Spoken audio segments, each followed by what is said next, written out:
들어오세요. 오늘은 마가복음 12장입니다.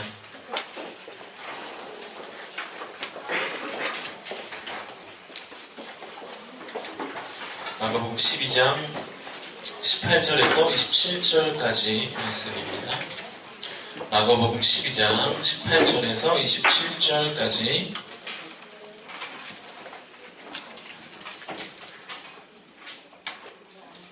마가복음 12장 18절에서 27절 신약 76페이지입니다. 야, 점점 이제 성경을 갖고 다니는 사람들이 점점 없어지는 것 같아. 혜영이 뭐 있어요. 있긴 있는데 LG 다니는 혜영이 그래요?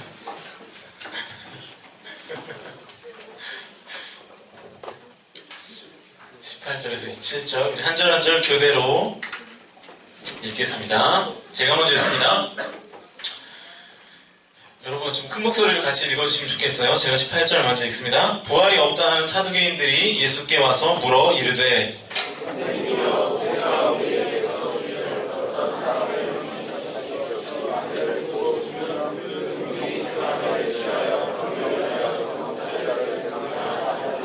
칠형제가 있었는데 마지가 아내를 취하였다가 상속자가 없이 죽고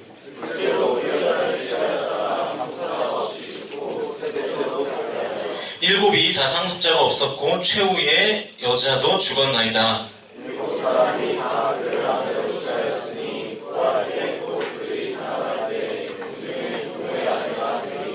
예수께서 이르시되 너희가 성경도 하나님의 능력도 알지 못함으로 오해함이 아니냐.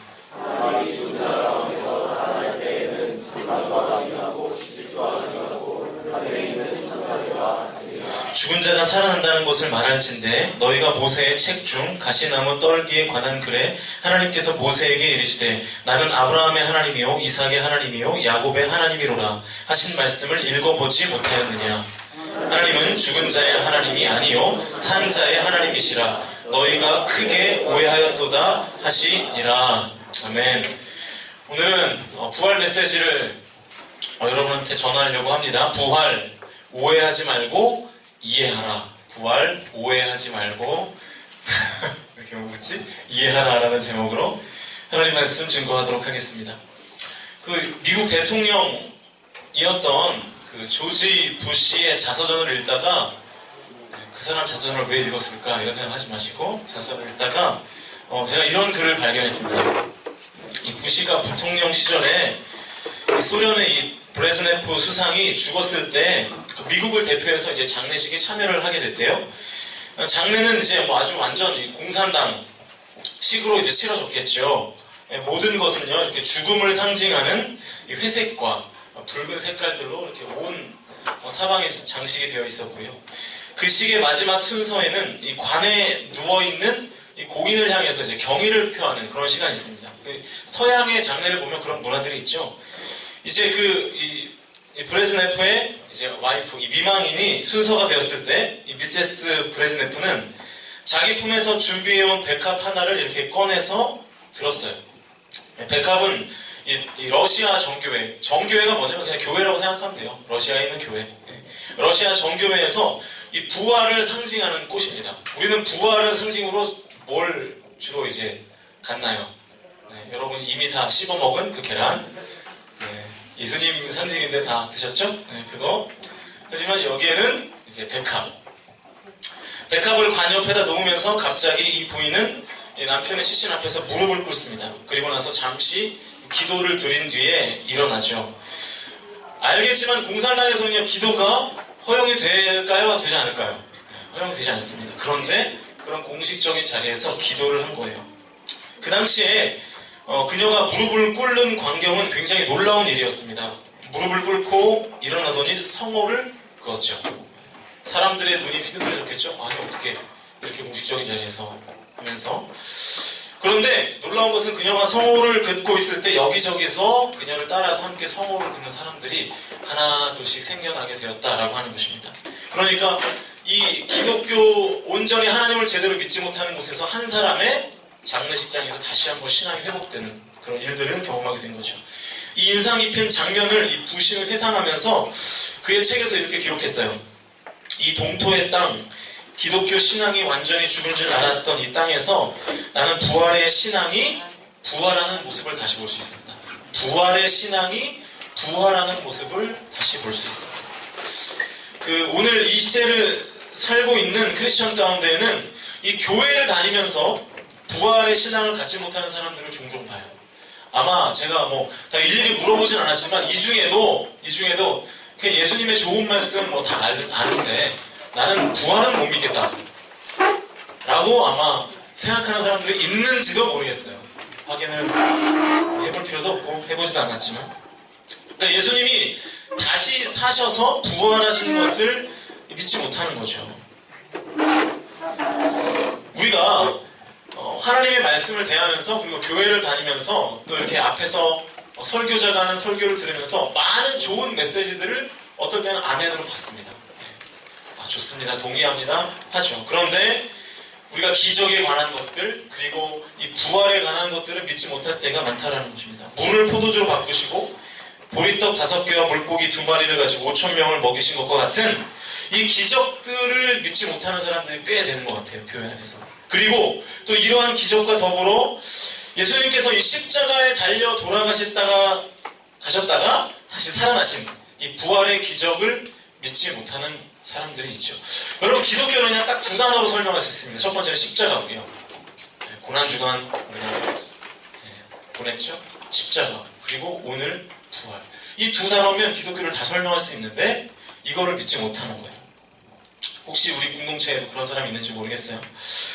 오늘 본문에는 바로 이 부활을 믿지 못하는 한 종교인들의 모습이 나타나 있습니다. 그들을 성경은 사두개인이라고 불리는데요.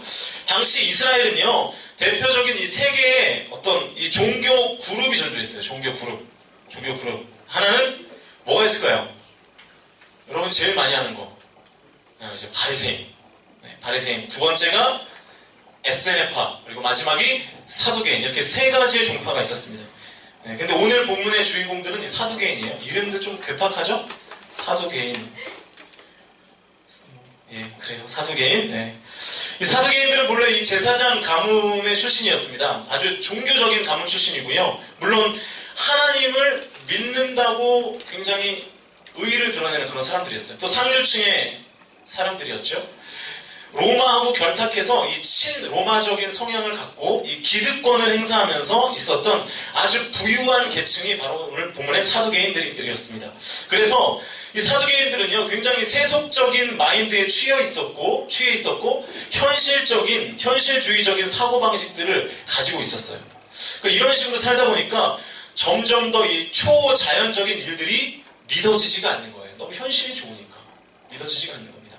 그래서 오늘 본문 이렇게 시작하죠. 마가복음 12장 18절을 보시죠.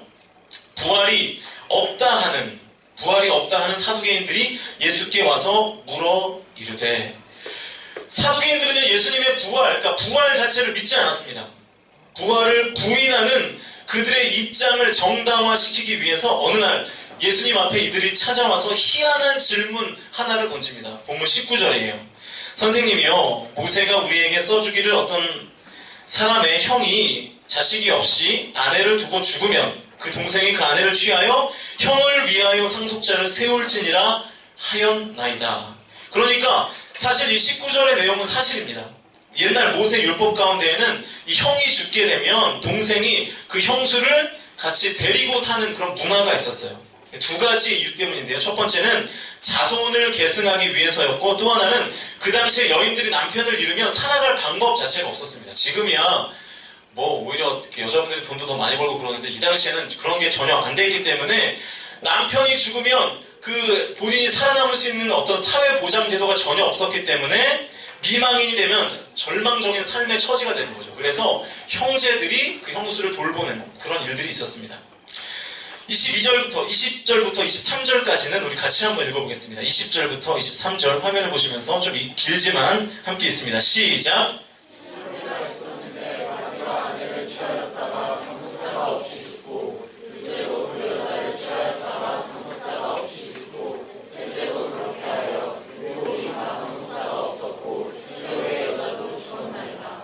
7사람이 다 그를 아내로 취하였으니 부활 때 곧 그들이 살아날 때에 그 중에 누구의 아내가 되리까?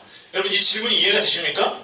둘째가 죽고 셋째가 죽고 넷째가 죽고 다섯째가 죽고 여섯째가 죽고 그래서 칠형제와 더불어 이 여인이 살았다고 가정을 해봅시다. 부활의 때에 도대체 이 여인은 누구의 남편입니까? 이런 질문을 한 거예요.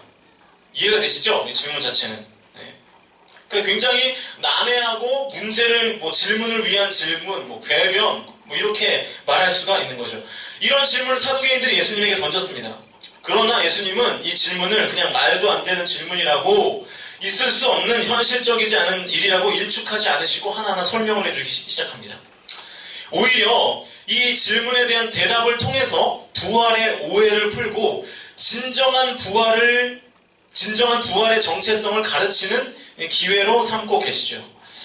저는 오늘 이 시대에도 수많은 사두개인들이 존재한다고 생각합니다. 교회는 다니면서 부활 신앙이 없는 거예요. 부활을 믿지 못하는 거죠. 이 시대의 사두개인들, 교회는 드나들고 하나님을 믿는다고 말하면서 이 부활에 대한 신앙 고백이 없는 사람들, 과연 왜 그럴까? 왜 사두개인들은 하나님을 믿고 종교적인 계율 앞에 익숙하고 심지어는 이 모세의 율법, 토라를 공부하면서까지도 이 부활을 부인하고 부활에 대한 오해를 하고 있었던 그 원인이 뭘까를 오늘 말씀을 통해서 함께 살펴보려고 하는 것입니다. 그들이 부활을 믿지 못했던 이유, 부활 오해의 이유를 예수님은 두 가지로 말씀하시는데 오늘 본문 24절입니다. 24절 같이 한번 읽습니다. 24절 시작.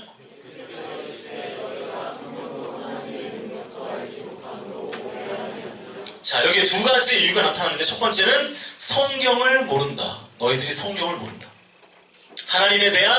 하나님의 말씀에 대한 무지가 너희들이 부활을 믿지 못하게 되는 이유다. 여러분, 이 당시에 사두개인들은요, 이 토라를 공부하는 사람들이었습니다. 토라, 다시 말해서 모세 오경을 굉장히 믿고 존중하는 그런 문화가 있었습니다. 모세 오경이 뭐죠? 리더들, 모세 오경 뭡니까? 그렇죠. 창출래 민신 이렇게 성경 앞에 5권 이것이 모세 오경인데 사두개인들은요 이 5개의 성경만 믿었어요. 그 밖의 성경들은요 전혀 인정하지 않았습니다. 그러면서 그들은 말하기를 모세 오경에 보면 부활에 대한 직접적인 언급이 없는데 그래서 우리는 모세 오경에 부활에 대한 언급이 없기 때문에 부활을 믿을 수가 없습니다. 지금 이렇게 얘기하는 거예요. 이것이 이 당시의 사두개인들이 주장이었습니다.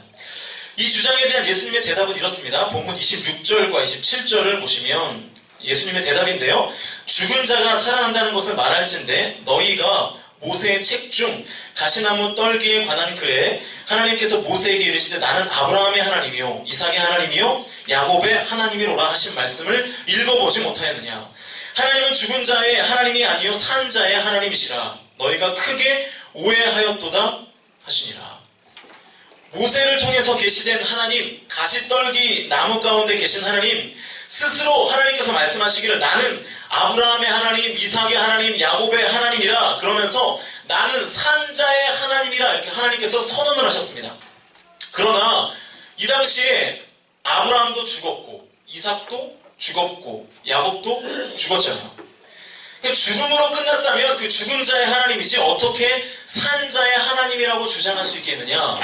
모르시겠죠? 네, 모르시겠죠? 설명을 다시 한번 해드리면 하나님은요 아브라함의 하나님, 이삭의 하나님, 야곱의 하나님이시기 때문에 하나님은 산자의 하나님이라는 말씀입니다. 다시 설명하면 하나님께서 창세기에서 지속적으로 나는 아브라함의 하나님, 이삭의 하나님, 야곱의 하나님이다 라는 선언을 하시는데 그런데 아브라함이 이미 죽은 순간에도 하나님은 여전히 나는 아브라함의 하나님이다. 이삭이 죽은 순간에도 여전히 나는 이삭의 하나님이라 라고 선언하신다는 거예요. 그러면 만약에 하나님이 아브라함이 죽은 상태에서 그런 선언을 하셨다면 하나님인 죽은 자의 하나님이지 어떻게 산 자의 하나님이 되겠느냐 하는 거예요. 그러니까 아브라함이 죽은 상태에서 이삭이 죽은 상태에서 야곱이 죽은 상태에서 나는 아브라함의 하나님, 이삭의 하나님, 야곱의 하나님 다시 말해서 산자의 하나님이라 라고 말씀하시는 것은 아브라함과 이삭과 야곱이 뭐 한다는 얘기입니까? 부활했다라는 전제를 가지고 하나님께서 이 말씀을 하셨다라고 하는 것입니다. 이것이 예수님께서 하신 대답이에요. 부활을 전제하지 않으면 아브라함의 하나님, 이삭의 하나님, 야곱의 하나님, 이 산자의 하나님이 될 수가 없고 이것은 말도 안 되는 고백이 될 수밖에 없다는 것입니다. 그래서 성경이 너희들이 믿는 그 모세 오경에 이 말씀 속에도 부활이 전제되어 있다라고 하는 것이 예수님의 설명이었던 것입니다. 사실 우리가 이 믿음의 조상인 아브라함의 생애를 보면요, 이 첫 믿음의 사람이었던 이 아브라함으로부터 우리는 이 부활 신앙에 대한 고백들이 가득 차 있는 것을 볼 수가 있습니다. 우리가 지난주에 살펴봤죠. 하나님이 아브라함에게 자식을 약속했어요. 그런데 이 자식을 얻을 수 있는 육체적인 한계가 이미 지나갔습니다. 거의 100세가 다 됐으니까. 그러나 하나님은 나는 아직도 너희들에게 아들을 줄 계획이 있다. 처음에는 아브라함이 비웃었죠. 사라도 비웃었습니다. 그러나 하나님 다시 말씀하시죠. 전능한 나에게 능치 못할 일이 뭐가 있겠느냐. 이때 비로소 아브라함의 신앙이 회복됩니다. 하나님에 대한 신앙, 그리고 하나님이 아들을 주시리라 하는 그 신앙이 회복되었죠. 이미 사라의 태는 다 끊어졌습니다. 자식의 생산 능력에 관한 한 사라의 육체는 죽은 것과 똑같았어요. 그러나 하나님이 말씀하시자 아브라함과 사라는 신뢰했고요. 하나님을 믿게 되었습니다. 물론 중간에 하나님의 때를 믿지 못해서 큰 어려움을 겪긴 했지만 어쨌든 이 우여곡절 끝에 드디어 하나님께서 사라의 태를 열어주셨고 하나님의 때에 그에게 새로운 생명을 허락해 주셨죠. 이것 자체가 일종의 부활신앙의 승리라고 말할 수가 있는 것입니다. 왜냐하면 이 사라의 죽은 것 같은 육체를 하나님께서 부활시키셔서 다시 아이를 가질 수 있었기 때문에 그렇다라고 하는 것입니다. 이거 제 얘기가 아니고요. 이 얘기를 사도 바울이 제가 방금 말씀해드린 것처럼 해석을 하고 있습니다. 로마서 4장에 보시면 이런 말씀이 있어요. 17절부터 20절까지 길지만 우리 함께 읽습니다. 시작.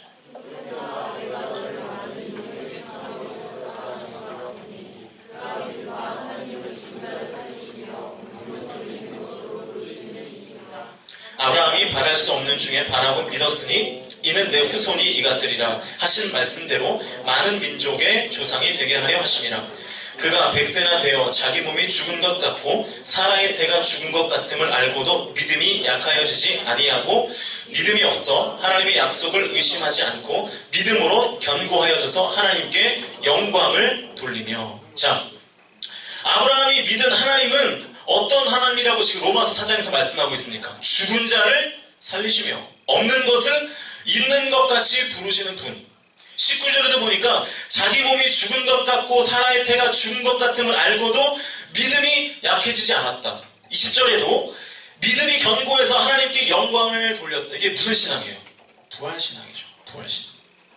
자, 이 사실을 얘기하면서 바로 이 아브라함의 부활신앙이 어떻게 오늘을 사는 우리의 부활신앙의 근거가 되었는가? 로마서 4장 24절 읽어보겠습니다. 시작. 의로 여기심을 받을 우리도 위함이니 곧 예수 우리 주를 죽은 자 가운데서 살리신 이를 믿는 자니라. 우리도 동일하게 뭘 가져야 된다는 거예요? 부활신앙을 가져야 된다. 무슨 얘기입니까? 바로 이 아브라함의 부활신앙이 우리들의 부활신앙의 근거가 된다는 거예요. 근거. 아브라함의 생애 속에서 또 하나의 부활신앙을 볼 수 있는데요. 자, 이 기적적으로 얻은 아들 이삭, 얼마나 귀한 아들이었겠습니까? 그런데 하나님께서 이제 아브라함을 테스트하시려고 아들 이삭을 뭘로 바치라고 요구하십니까? 제단에 제물로 바치라고 요구하시죠. 아브라함이 딜레마에 빠집니다. 하나님이 주신 아들, 또 이 아들을 통해서 하늘의 별처럼 바닷가의 수많은 모래알처럼 많은 자손을 주시겠다고 약속하신 그 하나님이 왜 대체 이 이삭을 제물로 바치라고 하는가? 제단에 죽이라고 하는가? 그러나 아브라함은 이 많은 주저함과 딜레마 끝에 마침내 하나님의 명령대로 자기 아들을 제단에 올려놓죠. 아브라함이 어떻게 이런 결정을 할 수 있는가를 보면 그의 신앙을 볼 수 있습니다. 뭐 미쳐서 그런 것도 아니고 사이코패스도 아니고 멘탈이 갑인 것도 아니고 정신이 승리해서 그런 것도 아니에요. 히브리서 11장을 보시면 아주 놀라운 말씀이 있습니다. 저만 놀라울 것 같아서 좀 그런데, 자, 히브리서 11장 18절 19절을 함께 읽습니다. 시작.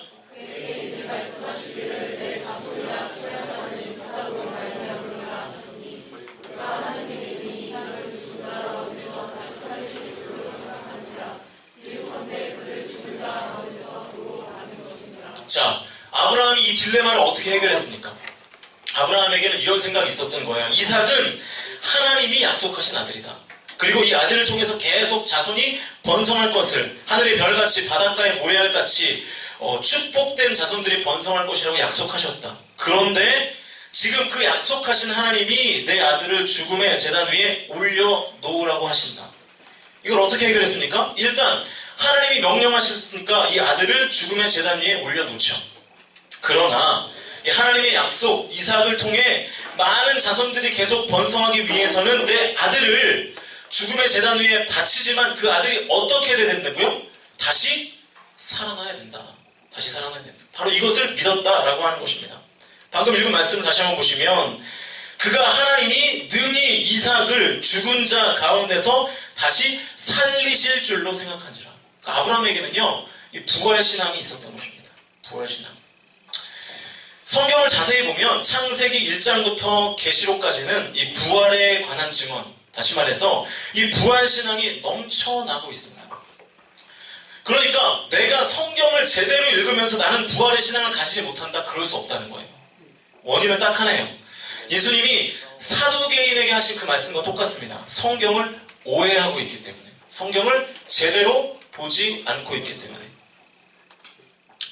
수년을 신앙생활했지만 부활신앙을 가지지 못하는 이유도 마찬가지입니다. 성경을 오해하기 때문에 그렇습니다. 물론 여러분들은 절대 성경을 오해하지 않죠. 그냥 읽지를 않으니까 오해할 일이 없는데, 그러니까 부활이 잘 믿어지지 않는 분들은 무조건 뭘 해야 되냐면 성경을 읽으셔야 돼요. 성경을 제대로 읽으면 부활이 믿어지게 되어 있습니다. 분명히. 더 적용적으로 접근을 해보면 신앙생활을 제대로 하면요, 부활신앙 가질 수 있어요. 제대로 신앙생활. 성실하게 신앙생활하면 부활이 믿어진다고요. 너희가 하나님의 말씀에 대해서, 성경에 대해서 무지하구나, 그래서 부활신앙을 가지고 있지 못하다. 이것이 예수님이 분석했던 첫 번째 오해의 이유였습니다. 우리가 부활을 오해하는 두 번째 이유가 뭡니까? 다시 본문 마가복음 12장 24절로 돌아가 보면 예수께서 이르시되 너희가 성경도 믿지 않고 또 뭘 알지 못한다 그랬죠? 하나님의 능력도 알지 못한다. 하나님의 능력. 너희가 성경도 잘 모르고 성경도 오해하고 또 하나님의 능력도 모르기 때문에 너희들이 부활에 대해서 오해를 갖고 있다. 두 번째는 이 하나님의 능력에 대한 무지입니다. 하나님의 능력에 대한 불신. 그것이 부활신앙을 갖지 못하는 또 한 가지의 원인이라는 거죠. 그러니까요, 이 예수님의 판단은 이런 말이 되는 거예요. 부활을 믿지 못하는 사람은 궁극적으로 하나님을 믿지 못하는 사람이다. 이 사두개인들은 하나님을 믿는다고 주장하고 또 제사장도 있었고 종교의식을 집행하기도 했습니다. 그러나 부활신앙은 없었단 말이죠. 부활을 믿지 않았단 말입니다. 그래서 성경이 이렇게 말씀하고 있는 거예요. 그들은 결국 하나님을 믿지 못하는 사람이다. 하나님을 믿는다면 당연히 부활신앙도 가져야 마땅하다. 하나님의 능력을 믿는다면 당연히 부활신앙을 갖는 것이 마땅하다라고 하는 것이죠. 여러분, 하나님의 능력이 어느 정도입니까? 창세기 1장 1절 혹시 다 외우시나요? 창세기 1장 1절 화면 많이 벌써 띄었어. 그래. 보면서 한번 읽어볼까요? 창세기 1장 1절 시작. 여러분, 이 말씀 믿으십니까? 태초에 하나님이 천지를 창조하시니라. 저는요, 이 창세기 1장 1절을 믿는 사람이라면 예수님의 부활도 믿을 수 있다고 생각해요.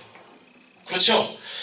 여기 창세기 1장 1절에서 창조란 말이 이 무에서 유를 만드는 것을 창조라고 합니다. 무에서 유를 만드는 것. 아무것도 없는 절대적인 무에서 유를 만드는 것. 여러분, 하나님이 이 절대적인 무 가운데에서 유를 창조하시고 만물을 창조하셨다면 하나님이 그깟 죽은 사람 한 사람 못 살리겠습니까? 그러니까 하나님의 능력을 믿지 않는다는 거예요. 이 사두개인들이. 창세기 1장 1절을 믿으면 나머지 성경 모든 것 다 믿을 수 있습니다. 다. 우찌무라 간조라는 사람을 모르실 텐데 이분이 그 무교회 주의자이긴 한데 그래서 좀 주의해서 이분의 책을 읽을 필요는 있는데 일본의 유명한 과학자이고요. 신앙인이었습니다. 그런데 이분에게 어느 날 한 대학생이 찾아왔대요. 선생님, 저는 성경을 진짜 믿고 싶은데 성경에서 예수가 물 위를 걸어갔다든지 또 죽었다가 살아났다든지 이런 것만 좀 빼놓고 좀 믿으면 안 되겠습니까? 왜 이 비이성적이고 비상식적인 것을 믿도록 강요하십니까? 항의를 했다는 거예요. 그때 이 우찌무러 간조가 빙그레 웃으면서 이 학생에게 이런 말을 했습니다. 학생, 창세기 1장 1절을 아나? 성경의 첫 장, 첫째 줄을 알고 있나? 네, 그럼요. 태초에 하나님이 천지를 창조하신 일 아닙니까? 그렇지. 하나님이 천지를 창조하셨다. 이거 기적 아닌가? 무에서부터 유를 창조했다. 이거 기적 아닌가? 성경은 기적으로부터 시작된다네. 그리고 자네, 성경 마지막 말씀이 뭔지 아나요? 여러분, 성경 마지막 말씀이 뭔지 아나요? 요한계시록 정도 알죠? 네. 모든 책은 처음과 마지막만 알면 다 아는 건데, 네. 마지막을 몰라서 여러분 성경을 모르는 거라고? 네. 보시죠. 요한계시록 22장. 이 내용상 이 21절에서 끝나는데 사실 내용상 끝나는 것은 20절에서 거의 내용이 마무리되고 있습니다. 요한계시록 20장 20절과 22절 1절 우리 함께 화면을 보시면서 읽어보도록 하겠습니다. 시작!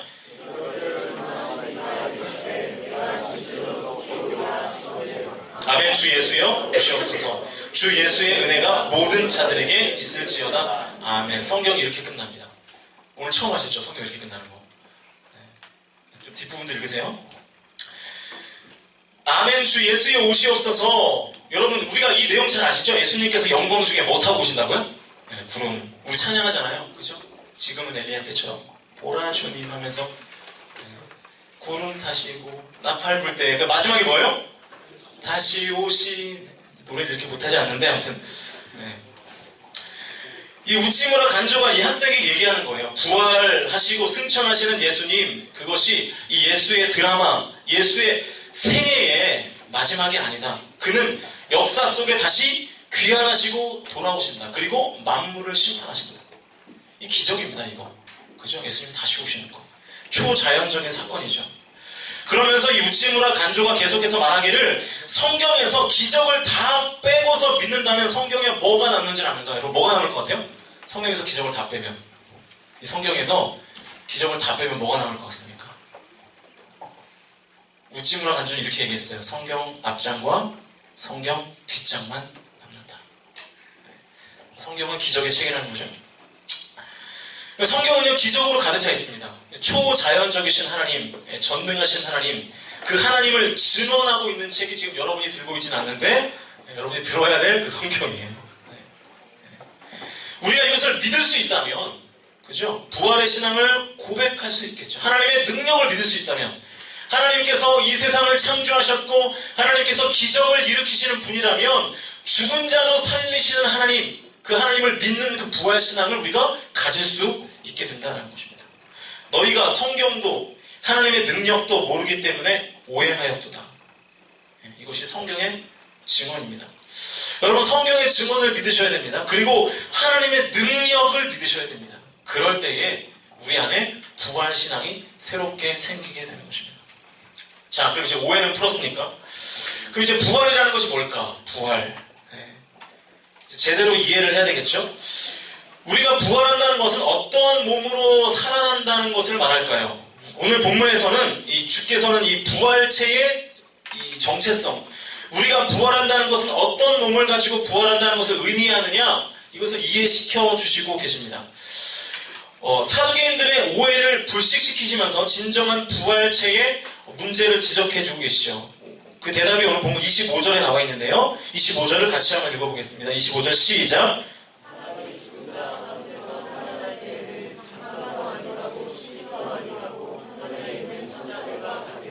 네, 사람이 죽은 자 가운데 살아나면 장가도 안 가고 시집도 안 가고 하늘에 있는 천사들과 같아진다. 네. 우리가 부활할 때 어떤 몸이 될 것이냐? 그 중요한 열쇠가 이 말입니다. 천사들과 같으니라. 천사들과 같으니라. 이 말의 뜻이 뭘까? 첫째는 뭐냐면 이 부활의 몸, 이 부활체라는 것은 우리의 개인성이 보존된다는 의미입니다. 우리의 개인성. 우리의 개인성이 보존된다. 이게 무슨 뜻일까? 그러니까 여러분이 가지고 있는 각각의 개성이 유지된다는 거예요. 여러분 그렇게 생긴 대로 다시 부활하시는 겁니다. 아시겠죠? 갑자기 김태희가 되지 않아요. 그러니까 부활한다고 네, 원빈이 되지 않고 네, 수지가 되지 않고 그렇게 돼요. 네. 우리의 그대로 모습을 가지고 부활한다. 네. 천국 간다고 갑자기 내가 더 잘생겨지거나 예뻐지거나 그렇지 않습니다. 네. 너무 또 사람이 바뀌면 하나님 못 알아보실 수 있으니까 네, 그런 애들은 없고 우리가 이 땅에서 가지고 있는 개인적인 특성을 그대로 가지고 부활하는 거죠. 그러니까 이 말을 잘못 오해해서 천사들과 같으니라 이 말을 내가 천사가 된다 이렇게 생각하시면 안 됩니다. 여러분이 그 모습으로 어떻게 천사가 될 수 있겠어요? 저도 마찬가지고 머리에 흰 테 이런 거 안 생겨요. 우리한테는 천사같이 된다 그랬지 천사가 된다 이렇게 말씀하시지 않았습니다. 천사는 천사의 특성이 있고요. 인간은 인간의 특성이 있죠. 네. 부활체는 인간의 인격성과 특성을 그대로 보존합니다. 제가 예전 교회에서 부활에 관한 성경 공부를 할 때 한 남자 집사님한테 이런 질문을 받았어요. 전사님, 부활할 때 우리 와이프가 나를 알아볼 수 있을까요? 이런 질문. 네. 굉장히 못 알아봤으면 하는 그런 마음으로 한 질문이었던 것으로 제가 생각이 돼요. 네. 부활할 때 우리가 서로 알아볼 수 있을까요? 우리가 천국 가면 부활하잖아요. 그때 알아보고 싶지 않습니까? 네. 저는 알아볼 수 있을 거라고 네, 판단합니다. 네. 왜냐하면 우리의 개인성이 보존되기 때문에 분명히 알아보죠. 네. 승준 이런 애들 잘 알아보죠. 그죠? 없어도 지금 존재감이 막 들어가죠. 네. 어떻게 알 수 있는가? 여러분 부활하신 예수님을 제자들이 알아봤습니까? 못 알아봤습니까? 예? 예수님께서 이렇게 나타나셨잖아요. 같이 생선 아침 먹고 그죠? 근데 다 알아봤죠? 부활하신 예수님 제자들이 알아봤다고요. 알아볼 수 있을 거예요, 여러분도. 개인성이 분명히 보존된다는 거죠. 그런데 부활할 때 우리에게 생기는 독특성이 뭐냐면 그 영원성이에요. 영원성. 네, 영원성을 갖는. 다시 말하면 이 순간적인 육체가 아니라 죄로 말미암아 부패한 인간의 육체가 아니라 영원한 육체를 갖게 된다는 것입니다. 우리는 지금 순간적인 육체를 갖고 있습니다. 그러니까 여러분 너무 몸살이지 마세요. 어차피 죽을 몸, 그죠? 네, 열심히 일하고 열심히 놀고 열심히 예배하고 네, 그렇게 막 몸을 써야 됩니다. 몸을 너무 이렇게 아껴가지고 네, 안 된다는 거죠. 하지만 우리가 천국 가서 부활하면 이제 영원한 육체를 가져요. 부활할 때 입게 될 그 부활체는 영원한 것이라 하는 것이죠. 영원성을 얻게 되는 것입니다. 그런 점에서 이 천사와 같다라고 말하는 거예요. 왜냐하면 천사는 영원하니까. 자, 여기 보면 사람이 죽은 자 가운데서 살아날 때 장가도 안 가고 시집도 안 간다 그랬습니다. 어떤 분은 이 말씀을 보고 천국에서는 장가도 안 가고 시집도 안 가니까 재미없어서 천국을 못 가겠다. 물론 농담이겠지만 사랑도 하고 결혼도 하고 로맨스도 있고 그래야 될 텐데 천국 가면 재미없는 거 아닙니까? 그렇지 않아요. 절대로 그렇지 않습니다. 이 제도로서의 결혼, 이 결혼 제도가 전제하는 중요한 사건 하나가 있죠. 여러분 결혼 제도를 하나님께서 왜 만드셨다고 생각하십니까? 결혼 제도. 그것은 첫 번째는 뭐냐면 이 종족 보존. 그러니까 종족을 계승하기 위해서죠. 그런데 우리가 부활체를 얻게 되면 우리는 죽지 않습니다. 그죠? 영원한 육체를 가지니까. 그러니까 결혼의 중요한 목적 하나가 없어지는 거예요. 종족을 보존할 일이 없으니까. 죽기 때문에 그것을 계속해서 계승하기 위해서 우리가 결혼하고 자식을 낳는데 부활체를 갖게 되면 그 몸은 죽지 않는 몸이 되기 때문에 결혼제도가 필요 없게 되는 거죠. 천사들은 죽지 않습니다. 천사들은 인구가 증가되지 않아요. 태초의 천사가 지금까지 천사고 영원히 그 천사의 종족수가 보존되는 겁니다. 그게 성경의 가르침입니다. 그런 의미에서 우리가 천사와 같아진다는 거예요. 그래서 25절 뒷부분의 말씀이 이런 뜻이 있는 겁니다. 다시 말하면 우리는 영원한 육체를 소유하게 되는 거예요. 영원한 육체, 영원성. 그 다음에 부활체는 세 번째로 인격의 완성체를 말합니다. 인격의 완성. 여러분의 인격이 언제 완성돼요? 지금 여러분의 인격이 어떻습니까? 저도 마찬가지고 인격이 별 볼 일 없고 형편없잖아요. 그런데 우리의 인격이 언제 완성돼요? 천국 가서 부활체를 입을 때. 제가 아까 결혼의 제도는 우리가 부활할 때 없어질 것입니다 라고 말씀드렸는데 그러나 이 결혼 제도가 없다고 해서 천국이 무미건조한 세계가 될까? 그건 아니라는 거예요. 왜냐하면 천국에도 로맨스가 있어요. 로맨스. 왜냐하면 사람이 완벽한 인격을 갖고 우리가 부활하기 때문에 그렇습니다. 인격성이 보존되기 때문에.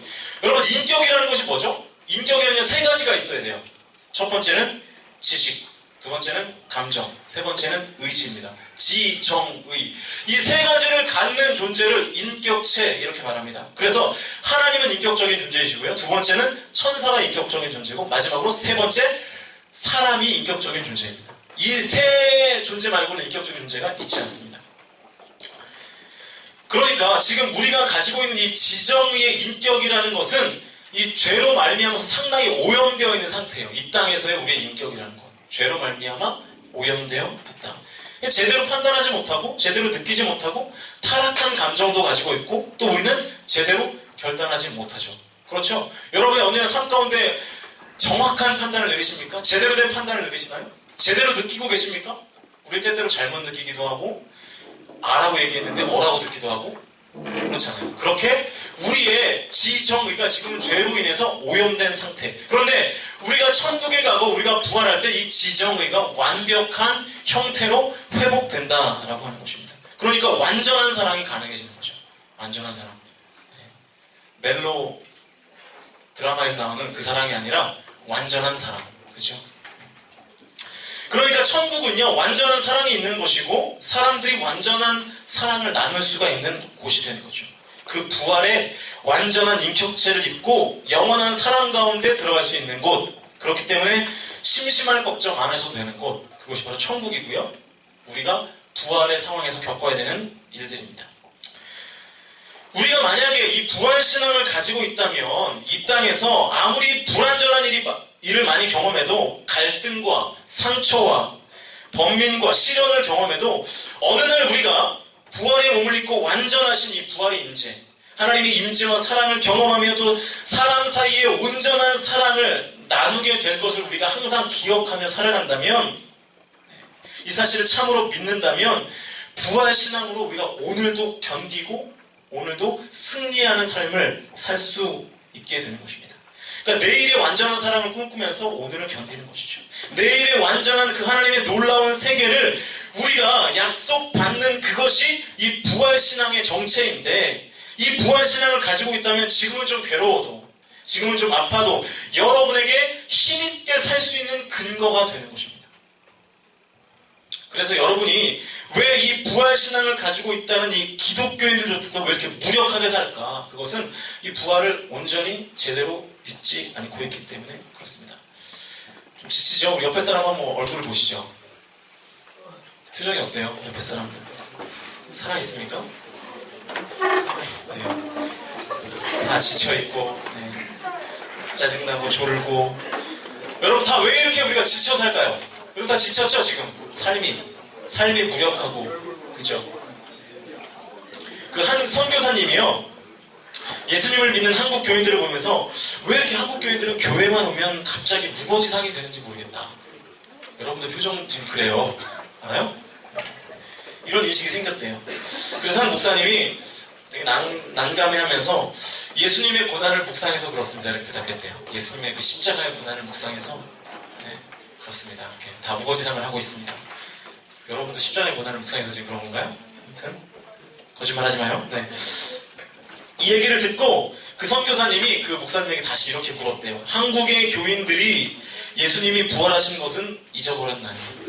한국의 교인들은 예수님이 부활하신 것은 잊어버렸습니까?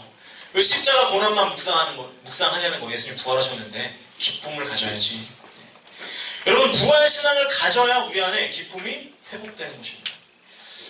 교회 어른들을 보면 그렇지 않아요? 여러분 우리 뭐 조세영 지사님 앉아 계시지만 어른들 예배 드릴 때 보면 예배 가운데 기쁨이 있어 보입니까? 우리끼리 하는 얘기인데, 네. 그렇지 않아요? 저는 요즘 여러분들을 보면서, 네, 그런 생각을 가져요. 왜 예배를 드릴까? 왜 여기 이렇게 앉아 있을까? 참 감사하고, 네. 되게 재미없어 보이고 핵노잼으로 예배 드리는 것 같은데, 네. 그런 것 같은데 뭔가 그럼에도 이 자리를 채워주는 게 참 감사하다, 이런 생각이 들어요. 네. 여러분 제가 이 자리에서만 설교하지 않고 제가 또 어디 설교하냐면 본당에서 제가 가끔 설교합니다. 네. 제가 웬만한 유머를 던지면 우리 어른들은요 그래서 다 웃어줘요. 네. 격한 반응들이 나와요 진짜. 어떨 때 좀만 재밌어도. 네. 그런데 여러분은 제가 웬만해서 웃지 않기 때문에 제가 뭘 할 엄두가 잘 나지 않아요. 네. 지금 오늘도 지금 몇 개 넘겼어요 그냥. 네, 안 하고. 가끔 여러분의 얼굴을 보면 굉장히 무섭고, 네. 막 개그 마비가 오고 막 그래요. 네. 제가 지금 유머한 할 건데 안 할게요. 아이, 참. 네. 감동적인 부활 스토리 하나 소개하고 마치겠습니다. 안 할래요. 네. 네. 미국의 주일학교에서 일어난 일이래요. 초등학교 3학년들이 교회 주일학교에서 성경 공부를 하고 있었습니다. 부활주일이었어요. 그런데 거기에는 이 필립이라는 정서 불안의 아이가 있었습니다. 이 아이는 정서 불안인데 항상 밝아요. 아이가 원래 약간 그런 게 있죠. 뭔가 좀 이렇게 좀 어려움을 겪는 아이들이 좀 뭔가 이렇게 밝은 그런 무드가 있지 않습니까? 표정이 밝고 천진난만하고 또 이 필립이 성경 말씀을 그렇게도 좋아합니다. 예수님 좋아하고 성경 말씀 좋아하고 예수님 얘기만 나오면 여러분과 굉장히 반대로 환하게 웃고 그랬어요. 부활주일 아침에 주일학교 선생님이 이제 학생들에게 부활절을 상징하는 여러분이 이미 다 씹어 먹어버린 그 계란, 그 계란을 근데 이제 생계란을 주지 않고 플라스틱 계란 있죠? 이렇게 반으로 나눠지는 그 계란. 그러니까 플라스틱인데 모형인데 이제 반으로 나눠져서 그 안에 뭘 넣을 수 있는 그런 뭐 교육 자료겠죠. 그걸 하나씩 이제 아이들에게 나눠주면서 부활에 대한 설명을 한 다음에 너희들이 부활의 생명을 상징하는 것을 교회 앞 정원에 나가서 미국 교회에서 교회 앞에 정원이 있어요. 우리 교회는 교회 앞에 뭐가 있나요? 갈미찬 있고 김미자 동태탕도 있고 여러 가지 있죠. 15분 동안 줄 테니까 교회 앞 정원에 가서 정원 있으면 참 좋겠네요, 그죠? 가서 아메리카노도 한 잔 마시면서 그네도 타고 이러면 15분을 줄 테니까 생명을 상징하는 것들을 집어넣어서 그 부활 그 모형 계란에 집어넣어서 가져와라 그랬습니다. 아이들이 밖에 나가서 이제 15분 동안 막 열심히 돌아다니면서 떠들면서 다시 교실로 들어왔어요. 아이들에게 하나씩 설명을 시켰습니다. 한 아이가 그 플라스틱 계란을 열어가지고 그 안을 보니까 거기에 뭐가 들어있었냐면 꽃이 들어있었대요. 꽃이 들어있었대요. 아름다운 꽃, 예쁜 꽃이 이제 거기 안에 들어있었는데 이 꽃을 이렇게 빼면서 이 꽃이 생명을 상징합니다. 이렇게 한 아이가 말했고 선생님과 이 아이들이 막 박수를 쳤대요. 와 이러면서 두 번째 아이의 모형 계란을 열어보니까 나비가 한 마리 확 날아가는 거예요. 나비를 어떻게 잡았어요? 또 나비를 나비를 잡아가지고 날리면서 이 살아있는 나비는 생명을 상징합니다. 그랬더니 또 아이들이 막 박수를 치고 세 번째 아이의 모형 계란을 열어보니까 잎사귀에 돋아나는 파릇파릇한 잎사귀가 담겨 있었대요. 또 박수가 나왔대요. 이제 마지막 이 네 번째 이 필립의 차례가 됐어요.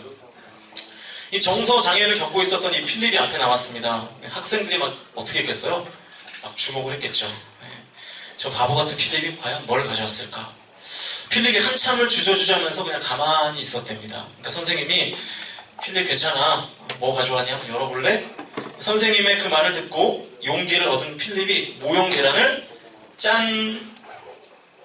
열었더니 그 안에 뭐가 있었을까요? 아무것도 없었대요. 아무것도 없었대요. 학생들이 막 이제 웃으면서 손가락질 하는 거죠. 저 바보, 저 아무것도 못 가져왔는데 15분이나 시간을 줬는데 비웃기 시작했죠. 그런데 필립이 갑자기 이렇게 말하더랍니다. 예수님의 무덤은 비었잖아요. 이렇게 얘기하더래요. 예수님의 무덤은 비었잖아요. 이해가 안 되시죠? 여러분 부활을 상징하는 가장 대표적인 성경의 내용이 뭐예요? 빈 무덤 아니에요? 빈 무덤? 그 안에 아무것도 없는 것.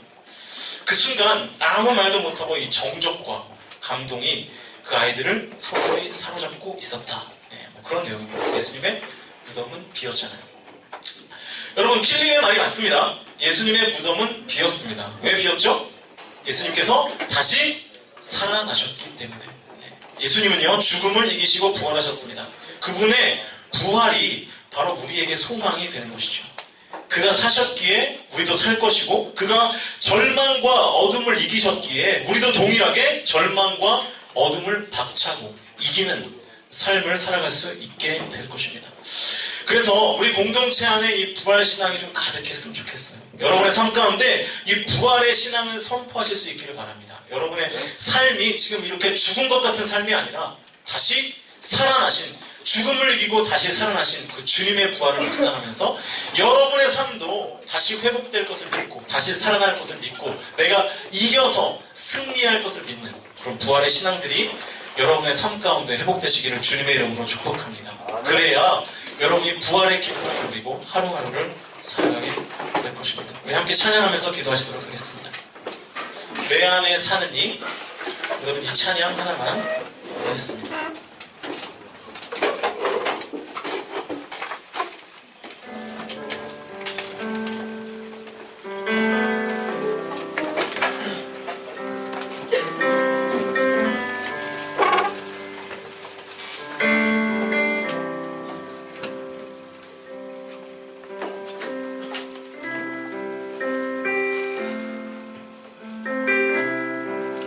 내 안에 사는 이, 내 안에 사는 이 예수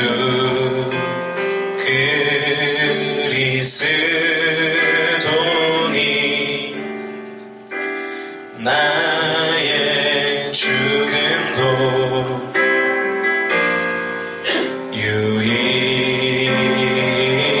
유익함이라. 다시 한번 내 안에 사는 이, 내 안에 사는 이 예수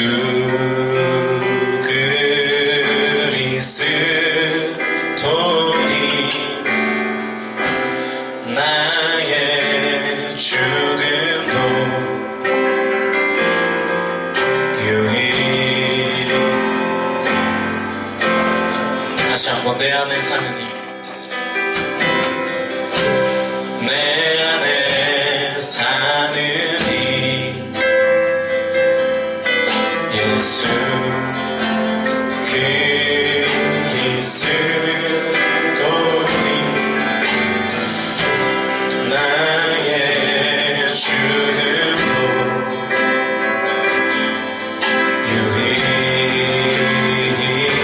유익함이라. 나의 왕, 나의 왕, 내 노래, 내 생명, 또 내 기쁨, 나의 힘, 나의 것, 내 평화, 나의 주. 내 안에, 내 안에 사는 이 예수 그리스도니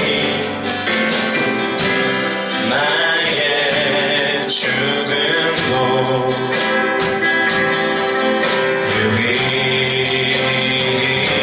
유익함이라. 나의 왕, 내 노래, 나의 왕, 내 노래, 내 생명, 또 내 기쁨, 나의 힘, 나의 것, 내 평화, 나의 왕, 나의 왕, 내 노래, 내 생명, 또 내 기쁨, 나의 힘, 나의 것, 내 평화,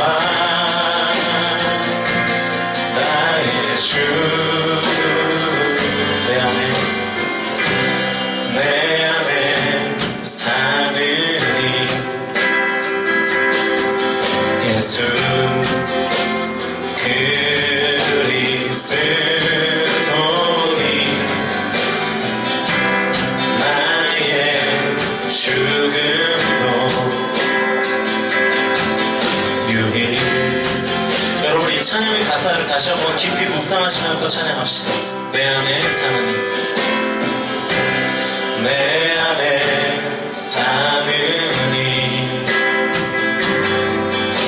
예수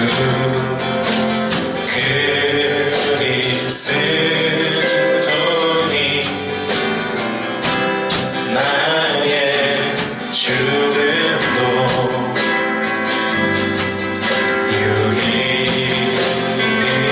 유익함이라. 나의 왕, 내 노래. 나의 왕 내 노래 내 생명 또 내 기쁨 나의 힘 나의 것 내 평화 나의 주 나의 왕 나의 왕 내 노래 내 생명 또 내 기쁨 나의 힘 나의 것 내 평화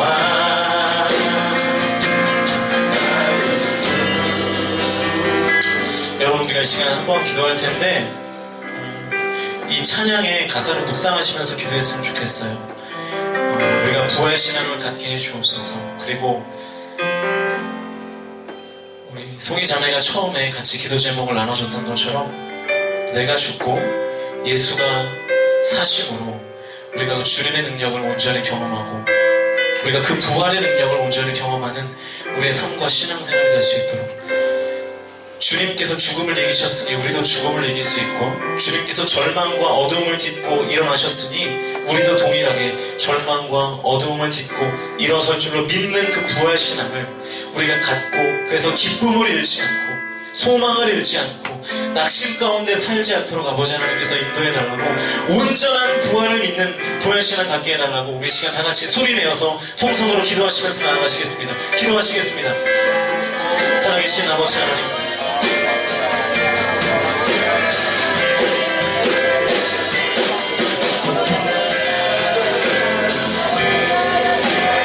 하나님 나는 죽고 예수로 사는 삶을 살게 하여 주시옵소서. 하나님 죽음을 이기시고 구원하신 주님을 찬양합니다.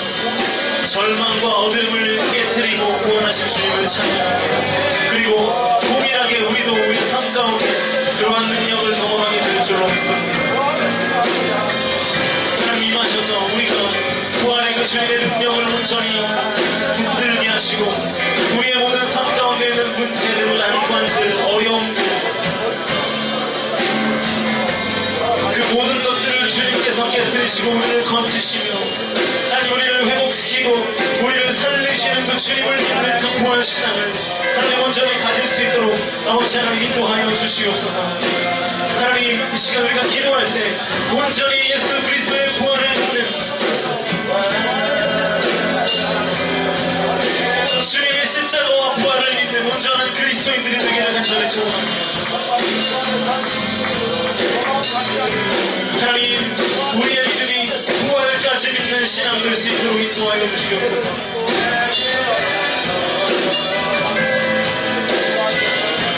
하나님 온전히 믿는 믿음을 갖도록 인도하여 주시옵소서. 내 안에 사느니 예수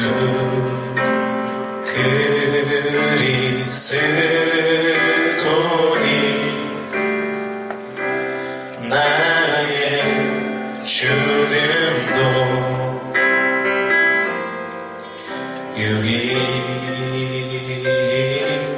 유익함이라. 나의 왕 나의 왕 내 노래 내 생명 또 내 기쁨 나의 힘 나의 것 내 평화 나의 주 나의 왕 나의 왕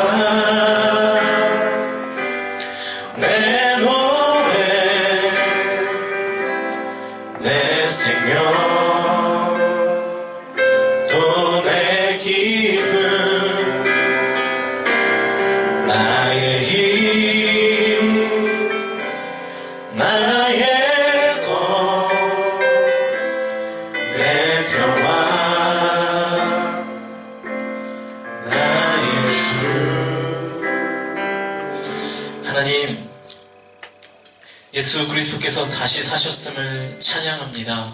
그리고 그 부활하셔서 지금껏 우리와 함께 하시는 그 주님의 능력을 온전히 믿으며 나아갑니다.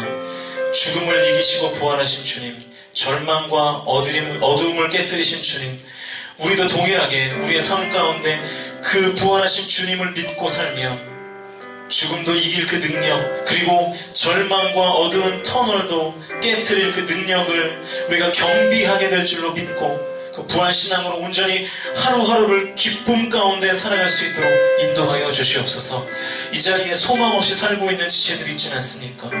삶의 문제가 해결되지 않아 여전히 소망 없이 낙심으로 살아가고 있는 청년들이 있지 않습니까? 주님 이 시간 그들 가운데 찾아가 주셔서 주님께서 위로하여 주시고 주님께서 부활신앙 덧입혀 주셔서 죽음도 이기신 주님, 절망도 이기신 주님, 우리의 삶 가운데 있는 그 어떤 문제도 다 주님께서 해결하시고 깨뜨리실 것을 믿고 그 주님을 믿는 믿음으로 일어나 기쁨으로 살아가는 우리 지체들 될 수 있도록, 그리고 우리 뉴 공동체 될 수 있도록 주님 함께하여 주시옵소서. 부활하신 주님을 찬양합니다. 부활하신 주님의 능력을 송축합니다. 감사드리며 예수 그리스도의 이름으로 간절히 기도하옵나이다. 아멘. 우리 부활하신 하나님께 영광의 박수 올려드립시다.